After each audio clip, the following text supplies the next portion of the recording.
नमस्कार, आप देख रहे हैं विपक्ष ऑलवेज वेदम। मैं हूं परवीन शेख। पश्चिम बंगाल में सियासी तूफान आ चुका है, जिसकी चपेट में ममता बनर्जी हैं। इसी के साथ उनका टकराव चरम पर है।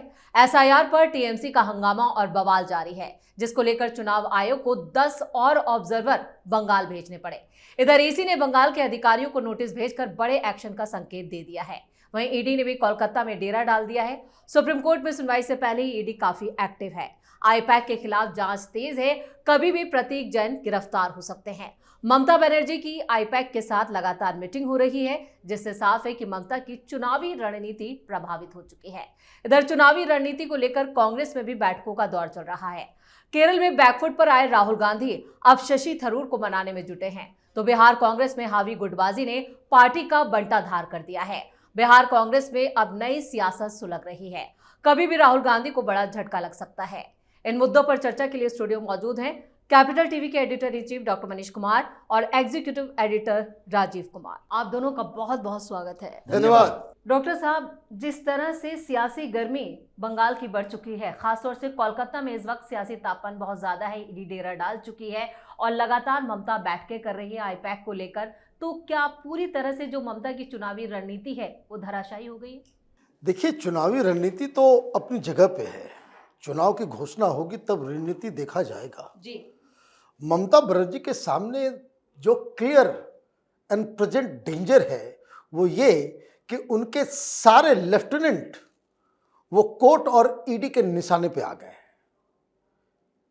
किसी भी समय, चाहे वो इलेक्शन कमीशन हो, ईडी हो या सुप्रीम कोर्ट के आदेश से, आपका डीजीपी उसकी विकेट गिर सकता है, आपका सीपी जा सकता है, आपके एडमिनिस्ट्रेशन के लोग वो सस्पेंड हो सकते हैं। 30-40 लोगों की लिस्ट बनी हुई है, खटाखट खटाखट। कारण जिस स्विफ्ट तरीके से सुप्रीम कोर्ट ने आदेश दिया कि भाई लॉ एंड ऑर्डर और एसआईआर की प्रक्रिया की जिम्मेदारी डीजीपी और वहां का प्रशासन लेगा। तमाम डिस्ट्रिक्ट कलेक्टर, एसपी और डीजीपी, सीपी, तमाम अधिकारियों को सुप्रीम कोर्ट के फैसले के मुताबिक इलेक्शन कमीशन ने सबको चिट्ठी लिख दी कि भाई देखो लो, ठीक करो। और ऊपर से 10 लोगों को भी भेजा जा रहा है कि जरा देखो कहां कहां ये गड़बड़ी कर रहे हैं। एक और चिट्ठी डाल दी गई है कि अभी पिछले बार जब ये लोग को बुलाया गया था, डीजीपी को बुलाया गया था कि जो बहुत सारे हिंसा वगैरह जो हो गई थी, तो उसमें पूछा गया है कि भाई तुमने कितने लोगों के ऊपर एफआईआर किया और कितना कितना तुमने क्या एक्शन लिया। कोई जवाब नहीं है अभी तक। तो ये प्रशासनिक अमला जिसके बल पे ममता बनर्जी इलेक्शन को मैनेज करती है, ये पूरा स्ट्रक्चर ही कोलैप्स होने की कगार पे है। स्ट्रेटजी तो दूर की बात है, अपना तो पहले घर बचाओ, घर जल रहा है। और ऊपर से ईडी भी पहुंच गई। ईडी पहुंच गई, वो आईपैक, ये प्रतीक जैन निकल आया है, कहानी सब आ गई है बाहर कि किस तरह से घोटाला और किस तरह से हवाला का पैसा आ रहा था। हरियाणा के कंपनी से आप ले रहे हो, कंपनी है ही नहीं और आप पैसे आ रहे हैं। तो इसका मतलब क्या है कि जो लोग ग्राउंड वर्कर हैं, संगठन काम नहीं करता टीएमसी का, बहुत बड़ा लूप होल है ये कि जिसको लेकर के टीएमसी के ग्राउंड वर्कर, स्थानीय लीडर्स भी बड़े नाराज हैं कि सब कुछ जो है ठेका पे दे दिया, वो सब कुछ आईपैक ही कर रहा है। हम कार्यकर्ता है, हम लोकल लीडर, हम क्या करेगा। तो वो नाराजगी और आईपैक के ऊपर ही सर कलम हो रहा है उसका। ये प्रतीक जैन की गिरफ्तारी ममता बनर्जी के लिए बहुत बड़ा झटका। और ये जो सुप्रीम कोर्ट के आदेश के बाद ईडी और इलेक्शन कमीशन जो एक्शन की तैयारी कर रही है, उसमें कोई बड़ा एक्शन हो गया तो ममता बनर्जी तो ना घर की रहेगी ना घाट की रहेगी। बिल्कुल। क्या राजीव सर, केंद्रीय एजेंसियों से टकराकर ममता बनर्जी ने अपने पैरों पर ही कुल्हाड़ी मार ली है? देखिए, ममता बनर्जी केवल केंद्रीय एजेंसियों से नहीं, केंद्र से भी टकरा रही है जी। इसलिए परेशानी उनकी ज्यादा बड़ी है। अगर ज्यादा टकराव की स्थिति पैदा करोगे, विवाद होगा, तो संघर्ष होगा, तो फिर आपको सुप्रीम कोर्ट में जाना पड़ेगा, और सुप्रीम कोर्ट में आपके लिए कोई आधार नहीं है तो उसका फायदा भी उन्हीं को मिल रहा है। ये चुनाव आयोग ने 10 ऑब्जर्वर क्यों बढ़ाए, इसके पीछे का कारण तो ममता बनर्जी ही है। ममता बनर्जी ने जाकर सुप्रीम कोर्ट में कहा कि देखिए, एसआईआर में बहुत बड़ी परेशानी हो रही है, लोगों की समस्या बढ़ रही है, लोग परेशान हो रहे हैं, तो उनकी परेशानी का तो ख्याल रखना चाहिए। लॉ एंड ऑर्डर का सिचुएशन मेंटेन करने के लिए तो हमारे ऊपर जिम्मेदारी है, लेकिन लोगों की जो परेशानी बढ़ी हुई है वो तो चुनाव आयोग ठीक करेगी, उनका सिस्टम ठीक करेगा। चुनाव आयोग ने कहा बढ़िया है, हमारे लिए और आधार मिल गया है। तो कोलकाता और उसके आसपास के क्षेत्रों के लिए, क्योंकि और जगहों पर इतने ऑब्जर्वर भर दिए गए हैं कि ममता बनर्जी की समस्या पहले से ही बढ़ी हुई है। 6000 से ज्यादा ऑब्जर्वर हैं जो कि केंद्र के कर्मचारी हैं, वो पश्चिम बंगाल सरकार के कर्मचारी नहीं हैं, वो सेंट्रल गवर्नमेंट एम्प्लॉय हैं, और अलग अलग जगहों पर एक एक ब्लॉक में 11 observer, micro observer, senior observer, एक एक ब्लॉक में इतने ऑब्जर्वर नियुक्त किए गए हैं। तो ऐसी स्थितियों में चुनाव आयोग ने और 10 सीनियर ऑब्जर्वर को नियुक्त कर लिया कि देखो भाई क्या क्या चल रहा है, और अगर कहीं भी थोड़ा भी शक होता है कि नहीं ये सस्पिशियस वोटर है तो उसका तीसरे कैटेगरी में डाल दो। इसलिए तो आजकल ममता बनर्जी तो छोड़ दीजिए, इनके जो इर्द गिर्द के लोग जिनको पालते पोसते रही हैं वो भी बिल से निकल कर आ गए। अमर्त्य सेन, कि ये जो एसआईआर की प्रक्रिया है उससे भारतीय जनता पार्टी को फायदा होगा। कैसे फायदा होगा?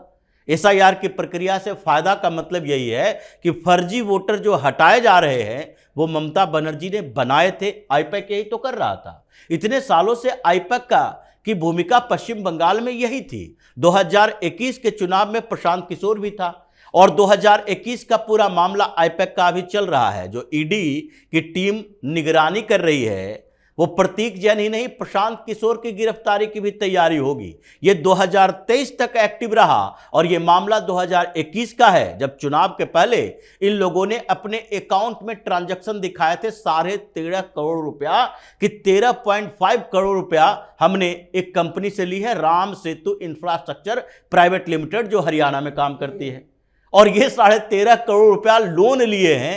इस कंपनी को लोन की जरूरत है, आईपैक को, जिसने बोला कि मोदी के लिए हमने कैंपेन किया, जिसके ने कई मुख्यमंत्री बनाए, जो प्रशांत किशोर कहता है 100 करोड़ रुपया फी मिलता है हमको, अरविंद केजरीवाल से लेकर उद्धव ठाकरे तक, जगन मोहन रेड्डी से लेकर स्टालिन तक, कैप्टन अमरिंदर सिंह से लेकर राहुल गांधी तक। ये उत्तर प्रदेश में हर जगह इन्होंने कैंपेन मैनेज किया। कितने 100 करोड़ रुपए होंगे, और इसमें 13-14 करोड़ रुपया लोन ले रहा है। और वो भी कैसे पता चला कि लोन तो लिए, लेकिन ये कंपनी जिसकी बात कर रहे हो वो एग्जिस्ट तो अभी नहीं करता, लेकिन वो कंपनी 2018 में ही बंद हो गई, क्योंकि इंफ्रास्ट्रक्चर के नाम पर ये सेल कंपनी की तरह काम कर रही थी। और इसलिए अब 2021 में प्रशांत किशोर भी था, वही मैनेज कर रहा था कैंपेन, और ये हवाला का पैसा टीएमसी के थ्रू और आईपैक के थ्रू भेजा जा रहा था, ये मैनेज किया जा रहा था, पैसों का खेल चल रहा था। पश्चिम बंगाल में डेमोग्राफी चेंज किया जा रहा था, 5%, 3% वोट मार्जिन देकर वोटर को इधर से उधर करने की ये पूरी व्यवस्था कर रहे थे। अब ये तो पूरा नेटवर्क क्रैक हो रहा है, कैसे बचोगे? तो इसलिए ममता बनर्जी के लिए तो समस्या ऐसी है कि जितना ज्यादा वो एग्रेसिव होगी उतने ज्यादा इन केंद्रीय एजेंसियों से लेकर सुप्रीम कोर्ट के जाल में फंसती जाएगी। बिल्कुल, दिक्कतें तो अभी ममता की ओर बढ़ने वाली हैं, लेकिन केरल और बिहार में जो कांग्रेस की स्थिति है, जिस तरह से उसके समीकरण गड़बड़ाए हुए हैं, वो कितनी बड़ी चुनौती। भाई मीटिंग चल रही है, और कांग्रेस पार्टी को धन्यवाद देना चाहिए कि वो 6 विधायक जो जीत के आए वो दिल्ली आ गए मीटिंग में जी। और मीटिंग के अंदर मतलब ये सिर्फ कांग्रेस पार्टी में ही हो सकता है। मल्लिकार्जुन खड़गे इन लोगों से पूछ रहे हैं कि क्या आप पार्टी छोड़ के जाओगे? वो कह रहे नहीं सर, हम लोग नहीं जाएंगे, हम लोग कांग्रेसी हैं। और जो जानकारी है कि सब उधर जाने वाले हैं, कोई बचने वाला नहीं है। आप वहां बैठक में उन लोगों को बुलाया, और मालूम चल रहा है कि पप्पू यादव जो दूसरे वो एंगल लेकर के भाई, और उनकी पत्नी, वो दोनों लोगों ने, वो तो राहुल गांधी के सामने उन्होंने कह दिया कि ये जो चंगू मंगू को आपने लीडरशिप दिया है वही कारण है बिहार में गड़बड़ होने का, और ये जो लालू यादव के साथ आप जा रहे हो, कांग्रेस पार्टी की इमेज इतनी खराब हो गई है कि जिससे हम गर्त में चले गए हैं, यहां अब रिवाइव करने का कोई सीन नहीं है। तो राहुल गांधी का देखिए दिमाग, राहुल गांधी कह रहे हैं उनसे कि फिर आपने क्यों नहीं संगठन को ठीक किया। अरे भाई, सुनने वाला कोई है? अभी तो आप बुलाए हो तो लोग आ गए, अदरवाइज कोई नाक रगड़ता रह जाए। बड़े बड़े लीडर, ये तो सिंपल सी एमपी हैं राज्यसभा की, बड़े बड़े एक्स चीफ मिनिस्टर और बड़े बड़े लोग वो राहुल गांधी के यहाँ दस्तखत करते रहते हैं, डायल करते रहते हैं, तो वो केसी वेणुगोपाल का सेक्रेटरी ही उठा करके वहीं से मामला को टाल देता है, किसी को मिलने नहीं देता। और आप कह रहे हो कि भाई सब कुछ कर ले। तो बहुत सारी बातें हुई वहां पे, डांट डपट बवाल। तो ये जो कांग्रेस पार्टी ये जो बैठक कर रही है, अभी कई सारे राज्यों में डिस्कशन हो गया, लेकिन सारे लोग जो बाहर निकल कर आके कह रहे हैं कि बहस तो हो गई, डिस्कशन हो गया, राहुल गांधी को जो बोलना था वो बोल दिए, लेकिन कोई निष्कर्ष नहीं निकला। ये लोग 6 किस लिए गए थे? इन 6 में से सारे लोग गए थे इसलिए कि हमको नेता का कोई जो है लीड बना दिया जाएगा। उसके ऊपर भी फैसला नहीं हुआ। और जो जानकारी आ रही है कि राहुल गांधी से निकल करके वो लोग मिल करके जब निकले, थोड़ा और ज्यादा निराश हो गए। अब ये पता करना होगा कि सीधे वहां से निकलने के बाद, दिल्ली के मीटिंग के बाद, कि वो लल्लन सिंह के पास तो नहीं गए थे मिलने जुलने के लिए, क्योंकि इसकी भी खबर आ रही है। यानी बिहार से राहुल गांधी को झटका लगना तय है। लेकिन राजीव सर, केरल में क्या कुछ चल रहा है? क्योंकि जिस तरह से अब राहुल गांधी पैचअप के मूड में है थरूर साहब के साथ, तो वो क्या जुगत लगा रहे हैं आप? देखिए, पैचअप के मूड में ही होंगे, क्योंकि जो बैठक हुई केरल के ऊपर राहुल गांधी और मल्लिकार्जुन खड़गे की, वो बैठक तो रणनीति पर हुई ही नहीं। उसमें तो राहुल गांधी को एक इन्फॉर्मेशन मिल गया कि देखो भाई, तुम्हारी माँ के बारे में वहाँ बहुत चर्चा चल रही है, सोनिया गांधी के बारे में हंगामा चल रहा है विधानसभा के अंदर। ये एलडीएफ के मंत्री, कम्युनिस्ट पार्टियों के मंत्री बोल रहे हैं कि देखो सोनिया गांधी ने चोरी किया है, और चोरी कौन से? सबरीमाला का सोना चुराया है। ये हंगामा चल रहा है वहां पर। उसके मंत्री कह रहे हैं कि 10 जनपद पर छापा मारो, सारा सोना वही मिलेगा, क्योंकि उन्नीकृष्णन पोट्टी जो है जाकर सोनिया गांधी से मिला था, और उसको कांग्रेस के 2 सांसद लेकर यहां से गए थे, अंटोनियो अंटो और दूसरा एक अडूर प्रकाश। ये दोनों जो सांसद हैं वो सबरीमाला क्षेत्र के ही हैं, पथनमथिट्टा और अटिंगा के। ये दोनों जगह के सांसद हैं। ये दोनों लेकर आए उन्नीकृष्णन को दिल्ली, सोनिया गांधी से मुलाकात करवाया, तस्वीर वगैरह आई, गिफ्ट दिया। तो गिफ्ट कौन सा था? वही सोने वाला, कुछ और गिफ्ट था। तो ऐसी स्थिति में वहां विधानसभा में सवाल उठ रहे हैं। राहुल गांधी डांटते रह गए, भाई तुम लोग क्या क्या रहे थे? कम से कम विधानसभा के अंदर तो बाहर करवाने की बात करते कि नहीं नहीं, ये सदन की कार्रवाई से बाहर होगा सोनिया गांधी का नाम। लेकिन हंगामा चल रहा है पूरे केरल में। अब तो पोस्टर छपवाए जा रहे हैं कि नहीं, सोनिया गांधी का नाम के साथ रखो सबरीमाला के सोना का चोर। तो ऐसी स्थिति में राहुल गांधी उसी में उलझे रह गए। और फिर लास्ट में 2 मिनट की चर्चा हुई कि नहीं नहीं, अभी 15 दिन के अंदर वहां सीट शेयरिंग का फार्मूला फाइनल करो, उसके बाद अलग अलग क्षेत्रों में अपना अपना एजेंडा लेकर आओ, तरीके लेकर आओ कि हम कैसे आगे की रणनीति बनाएं। तो सब वही लोग करेंगे, तो आप क्या उस पर मुहर लगाएंगे? जो स्थिति चल रही थी, फिर यही केसी वेणुगोपाल और राहुल गांधी के साथ बातचीत हुई कि शशि थरूर के साथ ऐसा क्यों किया आपने, क्योंकि वहां पर चुनाव से पहले आप ऐसी स्थिति में आ गए कि शशि थरूर को मंच पर आप बेइज्जत करोगे। 12 लीडर का नाम लिया, शशि थरूर का नाम नहीं लिया। तो ऐसी स्थिति में तो लगता है कि केरल में कांग्रेस अब टूट फूट के कगार पर है।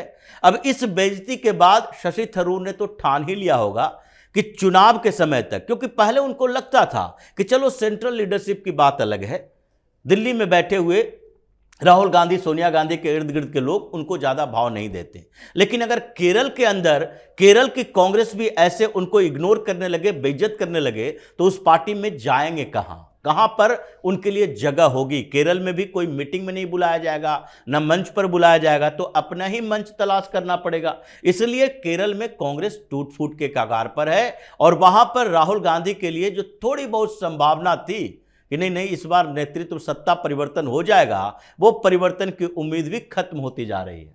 राजीव सर, इस तमाम जानकारी के लिए और सटीक विश्लेषण के लिए आप दोनों का बहुत बहुत धन्यवाद। धन्यवाद। बंगाल में चुनाव की तारीखों का ऐलान भले ही नहीं हुआ, लेकिन सियासी हंगामा, केंद्रीय एजेंसियों के साथ टकराव अपने उफान पर है। ममता बनर्जी ने ईसी के बाद ईडी के खिलाफ भी मोर्चा खोल रखा है, जिसके बाद उनकी चुनावी रणनीति बनाने वाली कंपनी ही अब कानूनी शिकंजे में फंस चुकी है। इधर कांग्रेस की सियासी जमीन केरल में खिसकती दिख रही है, जिसके बाद राहुल गांधी खुद शशि थरूर के साथ पैचअप करने की जुगत लगा रहे हैं। वहीं बिहार कांग्रेस में भी बड़ा विस्फोट कभी भी हो सकता है। इस खास शो में इतना ही। वीडियो कैसा लगा कमेंट करके अपनी राय जरूर दें। वीडियो को लाइक करें, शेयर करें और कैपिटल टीवी को सब्सक्राइब जरूर करें। धन्यवाद।